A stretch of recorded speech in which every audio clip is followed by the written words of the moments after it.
जय श्री राम, जय शिव शंकर, जय भोलेनाथ। मैं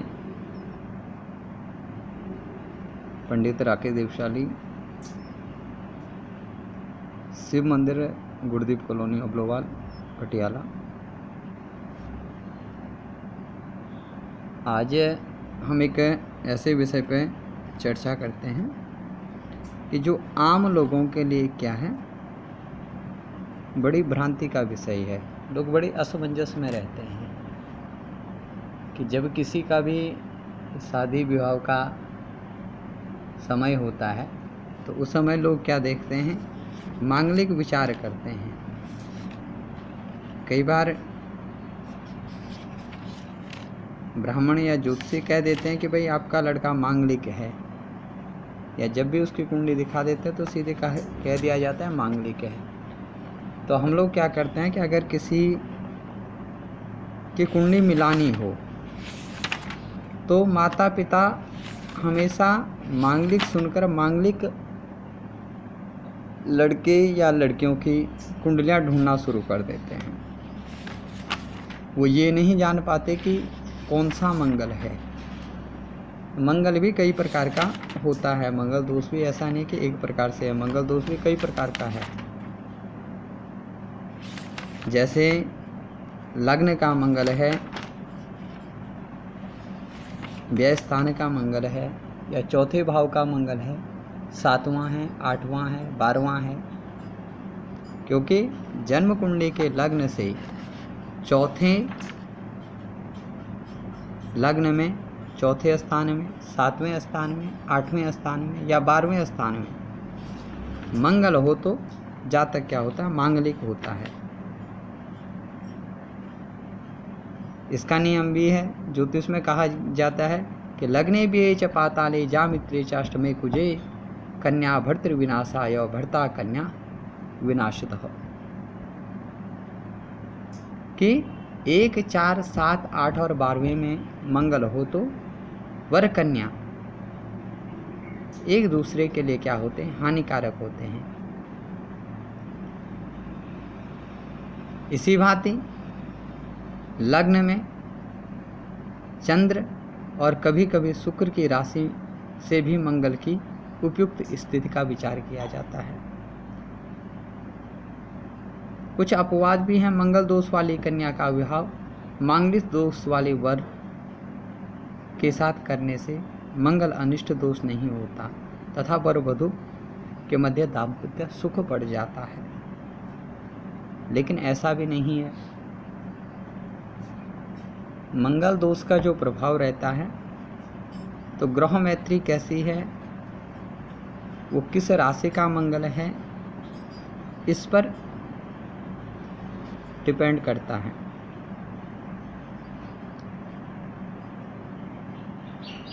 यदि लड़की कुंडली में कि जिस स्थान पर मंगल हो उसी स्थान पर यदि मंगल है तो ही वो मंगल दोष क्या होता है, कटता है।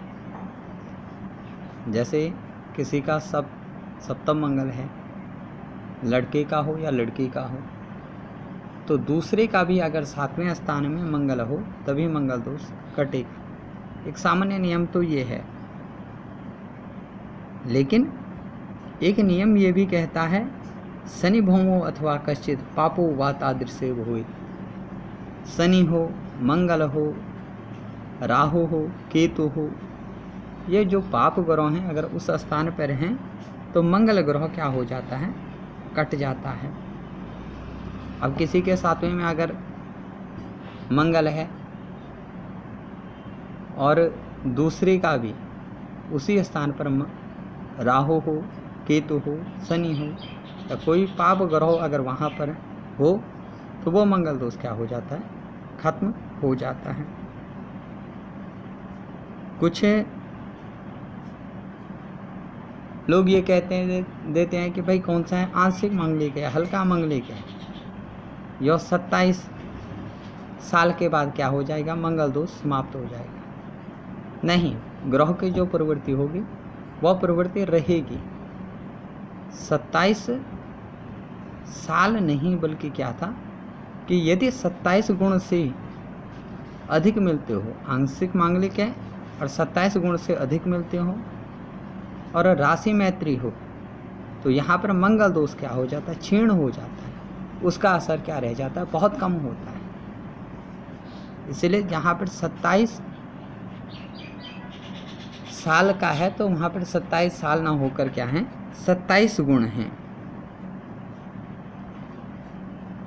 फिर मंगल अपनी किस राशि में स्थित है उससे भी मांगलिक दोष का क्या होता है, असर पड़ता है। यदि मेष का मंगल लग्न में हो तो वो मांगलिक होने पर भी उसका असर नहीं रहेगा। ऐसे ही चौथे भाव में अगर वृश्चिक राशि का मंगल हो तो वृश्चिक राशि का मंगल यानी मेष वृश्चिक को योग होम दोनों के राशि का मंगल ही क्या होता है, राशि का मालिक ही मंगल होता है। तो वृश्चिक का मंगल यदि चौथे स्थान में हो तो मांगलिक दोष नहीं रहता।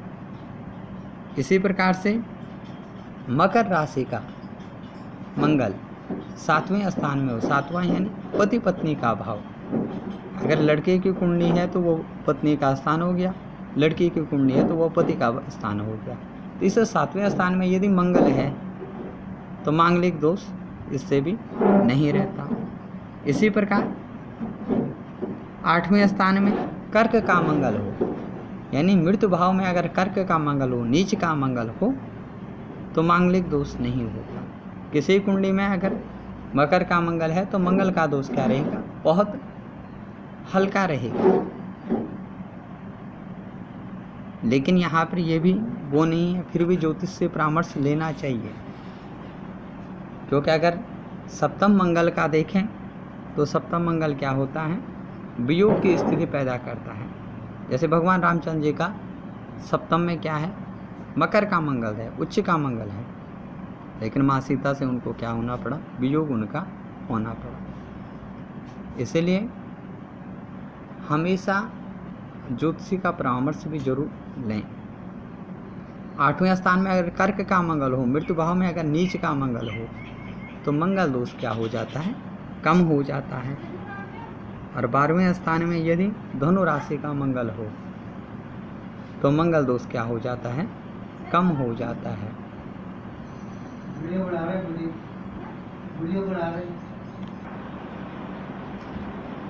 एक ये प्रसंग भी आता है कि यदि अगर कह के मीन राशि का मंगल 7वें स्थान में हो और कुंभ राशि का मंगल 8वें में हो तो भी मंगल दोष नहीं हो। तो ये अलग अलग शास्त्रों के द्वारा दिए गए निर्णय हैं। इसी प्रकार से दूसरे स्थान में यदि चंद्र शुक्र का योग हो, द्वितीय भाव यानी धन स्थान में चंद्र शुक्र अगर किसी का है, चाहे वो किसी भी राशि का हो, तो जातक अगर मांगलिक होने पर भी उसका मंगल दोष का प्रभाव नहीं रहता। मंगल बृहस्पति द्वारा दृष्ट हो, बृहस्पति की 9 पंचम दृष्टि होती है। मंगल बृहस्पति से 9वें या 5वें स्थान में हो तो तब भी मंगल दोष नहीं होता।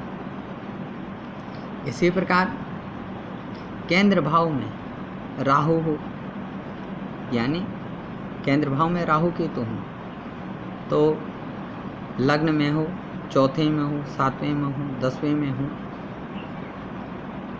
तो मंगल दोष इस स्थिति में नहीं लगता, या मंगल दोष का क्या होता है, असर बहुत कम हो जाता है।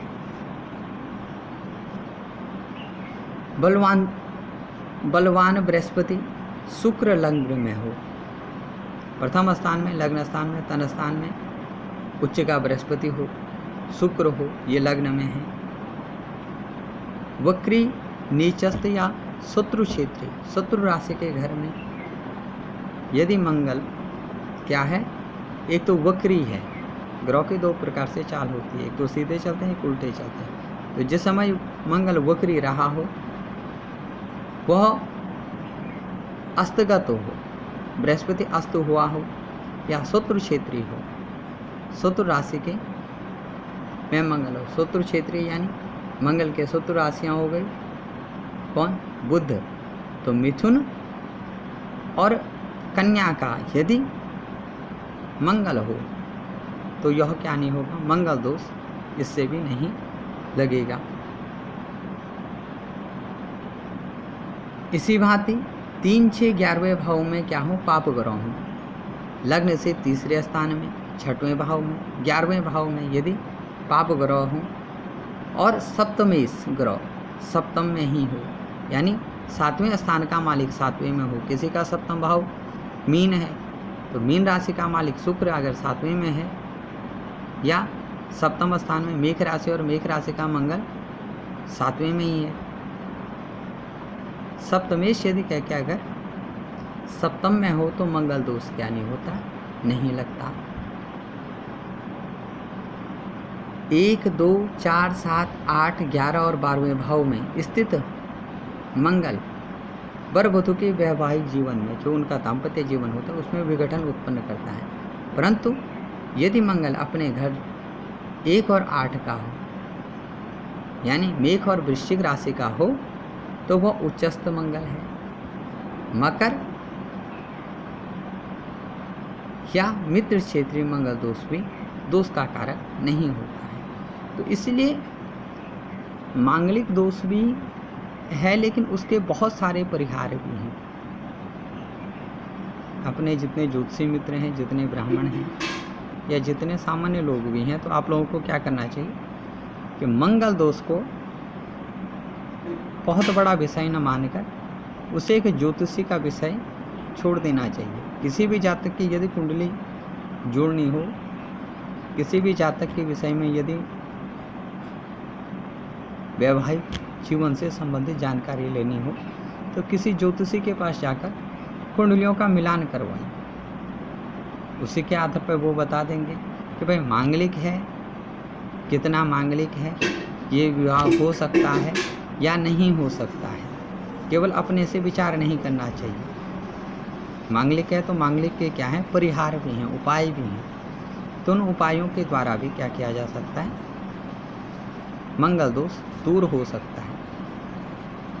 बहुत से देखने को मिलते हैं कि भाई मांगलिक है, मांगलिक के चक्कर में जब तक शादी के लिए रिश्ते होते हैं तो मांगलिक के ढूंढते रहते हैं, या कोई मांगलिक रिश्ता मिला तो उसे छोड़ देते हैं। और जब अंत टाइम आता है तो फिर जिस किसी भी कुंडली को उठाकर उसके साथ शादी वगैरह कर लेते हैं। तो ऐसा नहीं करना। एक बार जो भी कुंडली हो उसका मिलान अवश्य करवाएं।